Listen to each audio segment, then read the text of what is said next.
નમસ્કાર દર્શક મિત્રો, મિરર ઓફ ધી વર્લ્ડ ન્યૂઝમાં આપ સૌનું હાર્દિક સ્વાગત છે। શહેરમાં ચાલતી સિટી બસમાં જોખમી સવારી કરતા મુસાફરો અકસ્માત થાય તો જવાબદાર કોણ?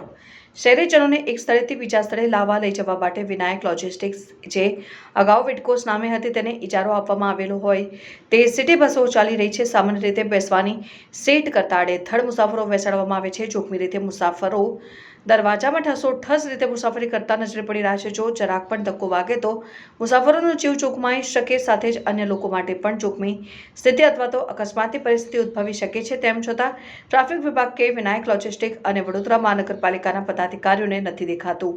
અગાઉ સિટી બસના કારણે અકસ્માત થઈ ચૂક્યા છે, તેમ છતાં સ્થાનિક પ્રશાસન ગંભીરતા દાખવતું ન હોય તેમ જણાય છે અને ખીચોખીચ મુસાફરોથી બસમાં પાછળ દરવાજામાં લોકો લટકીને મુસાફરી કરી રહ્યા છે, જેના કારણે બસના ડ્રાઈવરને સાઇડ ગ્લાસમાંથી પાછળથી આવતા ઓવરટેક કરતા વાહનો દેખાય તેવી પરિસ્થિતિ રહેતી નથી, જેના કારણે અન્ય વાહનો માટે પણ સિટી બસ હવે જોખમી બની રહી છે। વિનાયક લોજિસ્ટિક ફક્ત નફો જુએ છે, લોકોના જીવનની જાણે કોઈ પરવા નથી તેવું જણાય છે। ત્યારે તંત્ર ક્યારે આ દિશામાં ગંભીરતાથી વિચારશે?